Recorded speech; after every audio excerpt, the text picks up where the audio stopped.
I'm sure many have heard of the lost episode Creepypastas. They're usually an incredibly graphic episode that conveys such fear for children that it was never aired, though someone managed to sneak a viewing or owns one of the tapes. Or they're all lying! The most popular example of this is Squidward's suicide, in which Squidward commits suicide, hence the title. Of course, all these creepypastas are false, yet I remember a SpongeBob episode that was altered heavily but still remains in circulation today. This is One Course Meal from Season 7. In this episode, Mr. Krabs finds out that Plankton is horrified of whales and uses it to his advantage. This is one of the least popular episodes of the show due to the dark nature of the episode, even after the episode was heavily altered. Now, how would I have seen this episode before it edited? It's simple, really.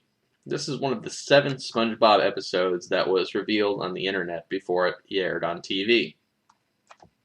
Always a big fan of the show, I was excited of the idea of having a SpongeBob episode premiere on the internet before television.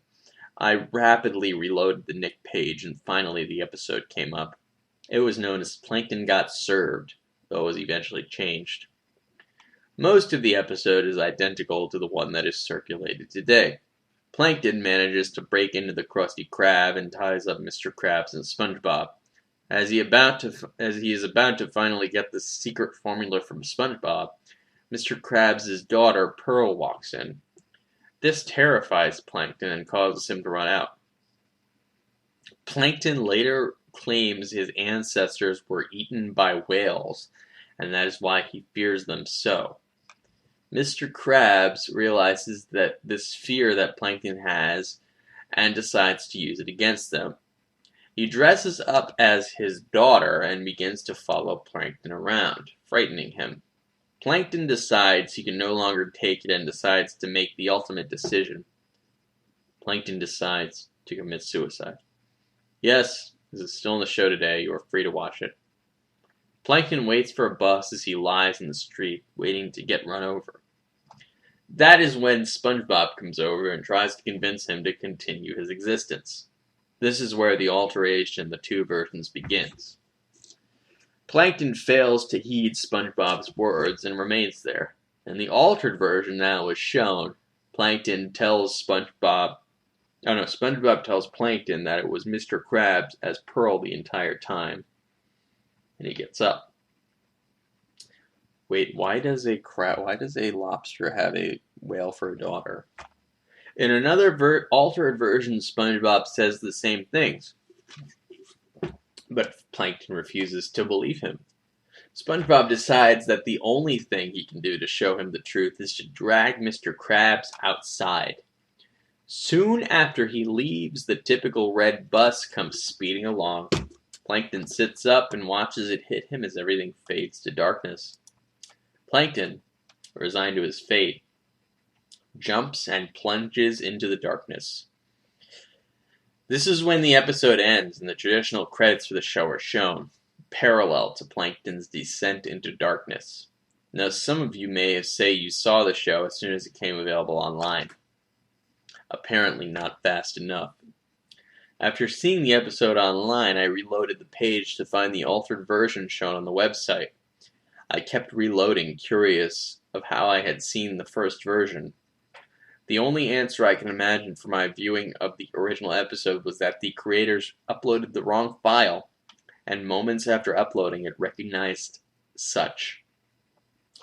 I might be the only one who saw this version. I truly do not know the sick ambitions of the creators of SpongeBob had in mind with this episode. Why would a kid's show portray death? Why would a kid's show portray heaven and hell? Nonetheless, the unaltered version is impossible to find. I've searched as far as I can, and I have failed to find anything legitimate about the episode I had seen. People had told me that I had seen only the altered version, and they were too surprised at the dark themes portrayed in the episode. Nonetheless, I know what I saw. I know people would fail to believe me. People accuse me of just trying to scare people. People would say I have no evidence, which I don't. There are no photos, of course. There is no evidence of this occurrence at all. I only saw it once, and it never occurred to me to do such. I know the truth, and I want other people to know it as well. Maybe someone out there saw this episode as well, and I can confirm it. Until then, I hope you enjoyed reading about my experience. Well, I mean, the last half of that, after he lays in the bus and die, my brain sort of blanked out because I realized, okay, this is the part that's fake, and I don't think that was well written. I think if you want to be a good writer of these stories, there doesn't necessarily have to be believability, but if you're going for a story where you're trying to prove believability, then you don't want to create a split where this is the part that's real and this is the part that's fake. It just doesn't work. So I give that story a 6 out of 10. It wasn't bad. It was just sort of there. But if you wanna write a lost episode story, my advice as someone who may or may not have written a lot of them, my advice is either go way out there with just being ridiculous or pull it back so much and keep it restrained. This was sort of middle of the road. So yeah, I think it probably about a 6 out of 10. I am drunk right now, so that rating might change when I'm sober. It might be a 2 out of 10. I don't know. But, alcohol does that. It makes, yeah.